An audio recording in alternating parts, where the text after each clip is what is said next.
It's time for Where You Live with Gene and Tony, the show that's all about owning, buying, selling, renting, and association management. If it involves a home, we'll talk about it. Here's your chance to get your homeowner questions answered. From the Concierge Landscape Studios, here's Gene and Tony. Need the shelter of someone's arms. Good morning and welcome everyone to Where You Live with Gene and Tony. I'm Gene Sullivan. And I'm Tony Crockett. What's going on today, Gene?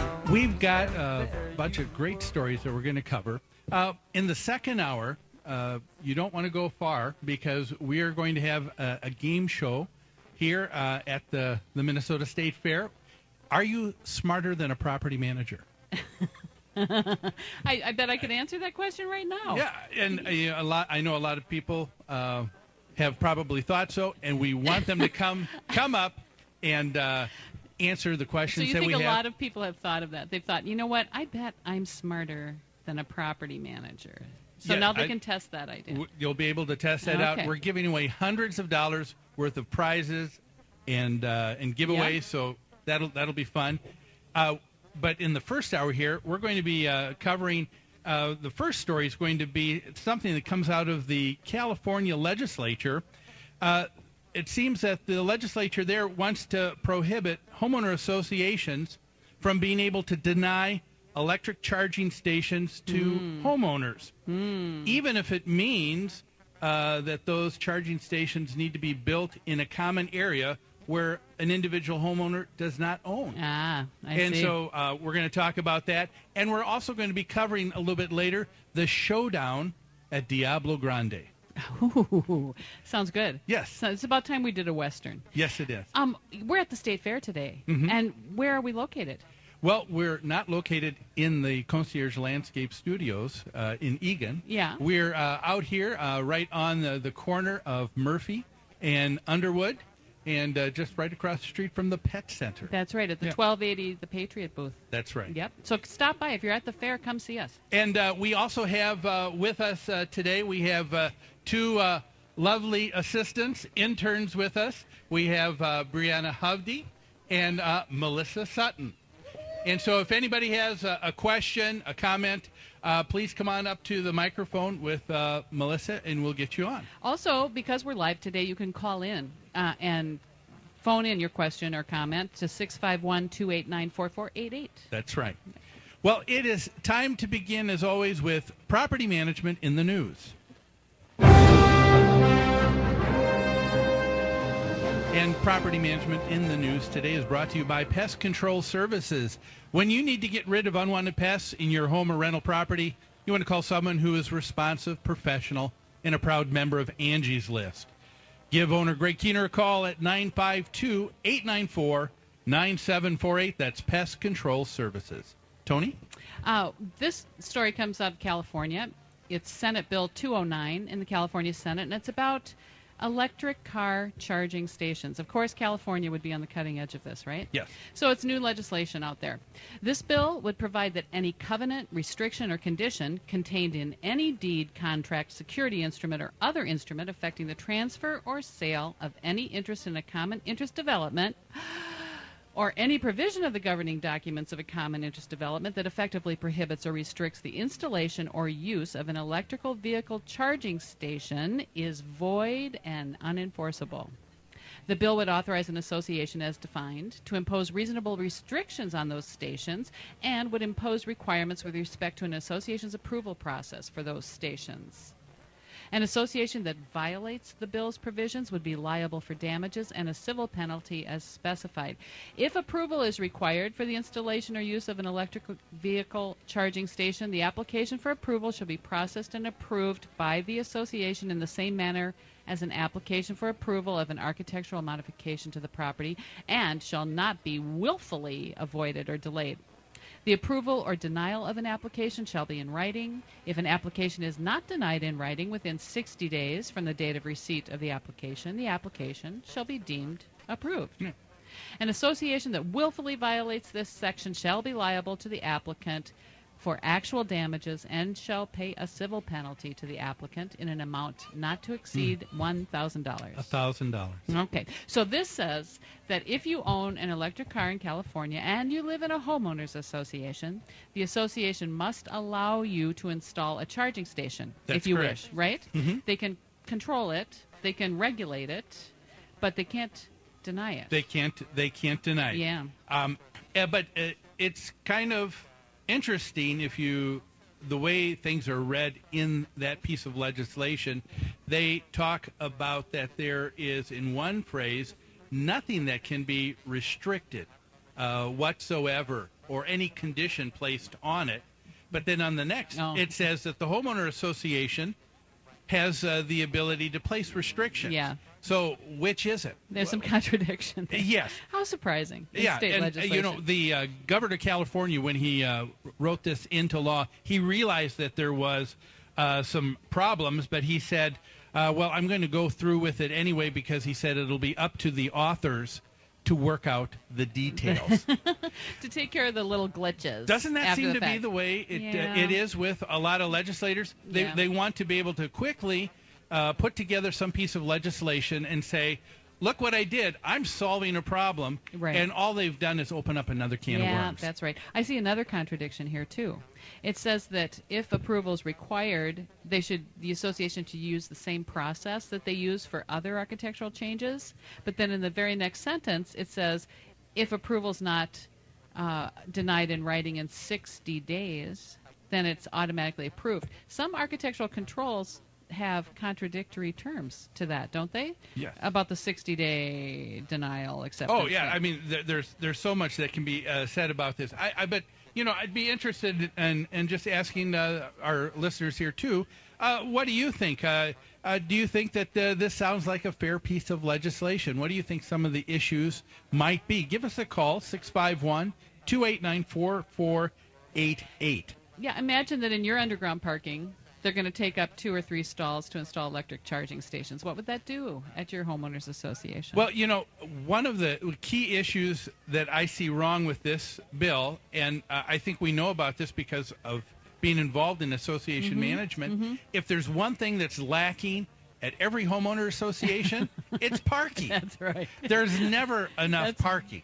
That's a very good point. There's the 3 Ps, right, that are the problems in associations: people, pet poop, and parking. Those P's change from time to time, I've noticed. In the winter, plowing is one of the P's, right? But in the summer, it's people. Is that the deal? Have you had anyone talk about electric charging stations for cars yet in any of your properties? I don't think I can remember or think of any time that we've had anybody ask about that right now. I'm guessing it's coming. It's probably coming down the pipe. It probably is. But it's interesting that here the legislature is saying, in this particular case, you cannot, if you're a homeowner association, deny someone to have a charging station, but it creates so many other problems. That's right. For example, if you only have 100 stalls for parking, and now let's say you have an issue with some people who are handicapped. Do handicapped people have special needs in parking? Yes, absolutely. And of course, those are there special things that probably need to be created for people with disabilities? Sure. Yes, and so you already are taking away some of the spaces to provide parking for those people. That's right. And now you have someone else who comes up and says, "Oh, I've decided that I want an electric car," and so the association, you can't deny this. Yeah. You have to provide that to me. It's similar to the satellite dish controversy that went on for many, many years. Homeowners associations and rental properties did not want renters or members to install satellite dishes on the exteriors of their buildings because it damages the buildings, right? Yeah. And then the association or the landlord are responsible for repairs. But the FHA said, nope, you got to allow it under specific circumstances, and we've all kind of adapted to it, right? Yeah, but the key there is that in the area of the satellite dish, and that was a federal law, not just a state one. Good point. Yeah. And in the federal law, it says that it could not be denied. So a homeowner in an association must be given the ability to have a satellite dish if they want. Right. But the association retained the ability to be able to tell them where and how Yes. it would be installed. Yes. And that's not what is here in this bill. In this particular bill, it says that it cannot be denied, and it says and if you read that part again, it says no conditions can be placed on this. So now you're talking about. Well, and then that's a contradiction. No conditions can be placed on it except you can use your architectural control process. So those are some of the little hiccups that need to be worked out. Yeah, some of the little ones, Yeah. but something that the legislators did not think that they had to. Here's the other thing that really gets me about this particular piece of legislation. There is in there a provision that says that if the homeowner association cannot give an answer to an individual homeowner in this matter within 60 days, it says that whatever they want done or however was going to be installed, that's the way it was going to be. Yeah. They could not be given any more than 60 days. I just want to just stop and think for a moment. How realistic is that? How realistic is that for our legislators?